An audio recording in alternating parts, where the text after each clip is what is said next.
Here we go. We are back. It's time to do some rants. Time for some rants. It's time for some MF rants. Start us off. All right. I guess just because I'm kind of a bitter, upset person, I have a serious problem with holiday cheer. Really? And you know what I have a problem with about the holiday cheer? The fact that people use this should not be a temporary thing.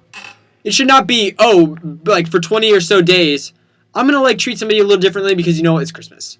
Some BS. I guess the kind of person who thinks that character is what you do all the time, and character I guess is personality in motion and the kind of person that you are. I was invited to that event too, but not important.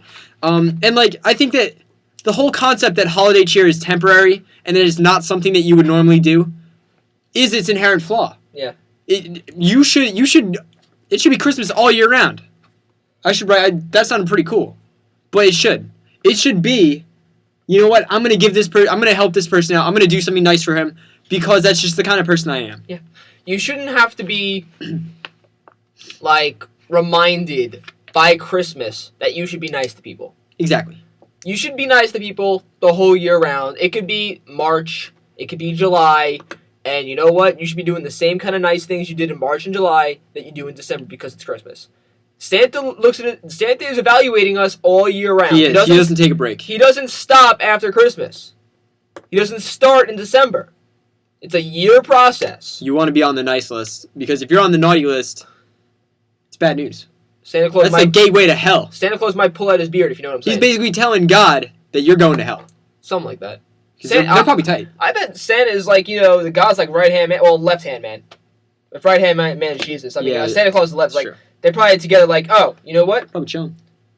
This guy was on my naughty list. Oh, you know what? You're going to hell. Straight to hell. Boom. No good. Nice all year round. I mean, if you're just not a nice person, holiday cheer, I get it. Christmas Carol, everybody knows the story. Scrooge, not a nice guy, has this epiphany. Suddenly he's redeemed in the eyes of society and his fellow man.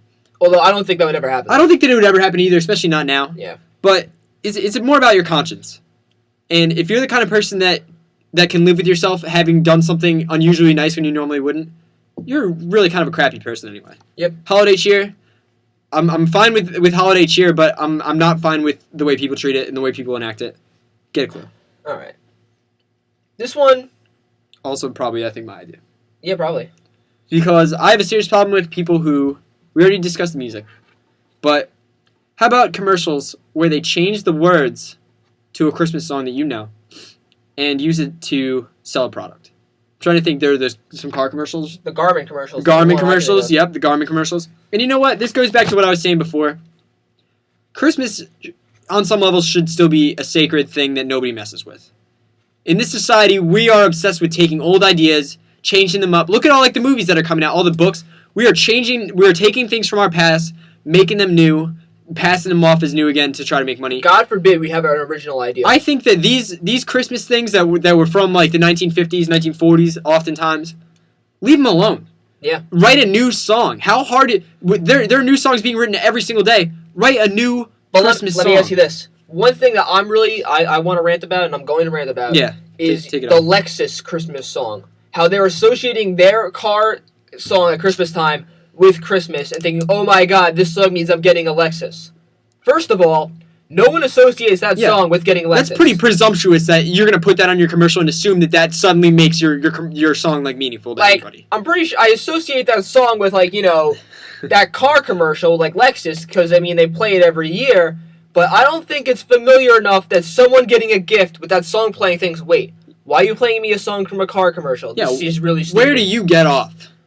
I don't know if I would say I would say that. And you know what else? Where do you think you buy the music? Did you see the one with the music box in the crane? When you buy the car, here's your music box. You got to play this before you show them the car with the ribbon. That's custom made. Where the hell are you going to get one of those? I don't even know where people make those things. Yeah, you got to go to China to ask for one of those. That's stupid. Yeah, probably. It's got to be. Because they're the only ones who would do that. Yep. And you know what else? Everyone knows the Chinese hate Christmas. A car is a terrible gift to get somebody. There's no way. Who are you buying that car for? Because you are burdening them with not a Lexus. You are burdening them with something that they're going to have to pay for. Unless you're going to pay all the payments, all the insurance. Go ahead. I'll take the Lexus then. You're going to give me this car? What if I have no space in my garage? What are you going to do then? Did you check with me before you're going to buy the car? And if you did, is not a surprise, so don't get the stupid music box and then play it like it's a surprise.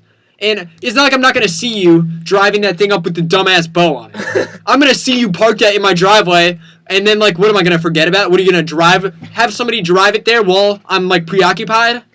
Or, like, waking up, look outside. Oh, my God, whose car is that? Why has it got a dumbass bow?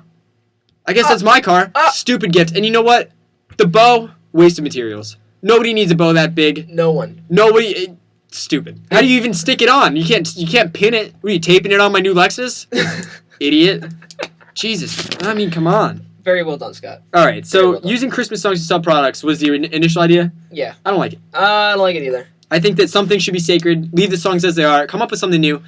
For all the Lexus bashing that I just did, at least they're trying with an original song and not just taking the words for Deck the Halls and changing it to like buy a Lexus with a dumbass bow and the stupid music box. Got it. Freaking stupid. All right, I hope they're listening. I'm calling you out, Lexus. You guys got some nerve. All right, this is something that happened. That like echoes a little obnoxious. Yeah. Oh, now I broke it. How about that story that you were reading me the other day? Okay. You wanna tell them about that? All right, so there was like a second grade, I think it was a second grade teacher in some state that told her students that Santa wasn't real. And then it happened again. There was another one. There was a reporter, right, on news. Yeah. A newscaster on like the primetime news that tons of people, including kids, are going to say says Santa isn't real. Are you out of your mind? Are you stupid? I'm more concerned about the second grade teacher. Do it, yeah. That second grade, because you know for a fact that kids were there. That elementary school teacher, you are a jerk. You are a dumbass. Calling you out too. You and Lexus get on the phone. And I just hate you. You are, oh my God. Because it's the people like you that make Christmas not as good as it could have been.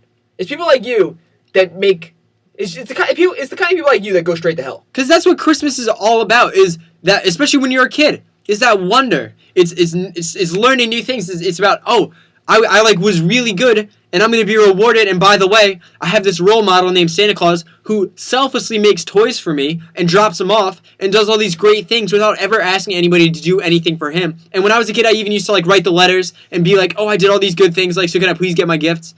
And you don't take that out of Christmas. You don't take that away from those kids. No. You do not. Or else I will find you and I will beat you up, because that is wrong, and I mean, it pisses me off. I mean, if I was a parent of one of those kids, I would strongly recommend that teacher be fired. That is strong enough of an offense to me as a prospective teacher. I never. Yeah, no, it's messed up. That is ridiculous. That you are going to tell your kids, your like 8-year-old students, that Santa isn't real. What do you gain from that? What is the harm in letting them have some hope in something? Letting them believe in something. Believe in something. Just believe in it. We tell Henry this all the time. Yeah, and I mean, he's still some kind of heathen, but I mean, what are you going to do? Try small baby steps. Man, if anyone wants to chip in, yeah, I mean, it pisses me off destroying the belief in Santa Claus. Maybe someone thinks this is a good idea. Let's stop feeding the children lies. You know what? Let us know. 845-575-3691. Give us a call, because quite frankly, this is indefensible. It is. You do not tell children that Santa isn't real. You don't do it. For some kids, that's all they have to look forward to. The Tooth Fairy is one every thing. year. The Easter Bunny is another. You don't mess with Santa Claus. No. You don't. You do not mess with Santa Claus. Although, when I do come out of that electric fireplace like I was talking about... Yeah, you kind of mess with them a little bit. I mean, but that's more of a joke. It's not actually even on Christmas. That's like before.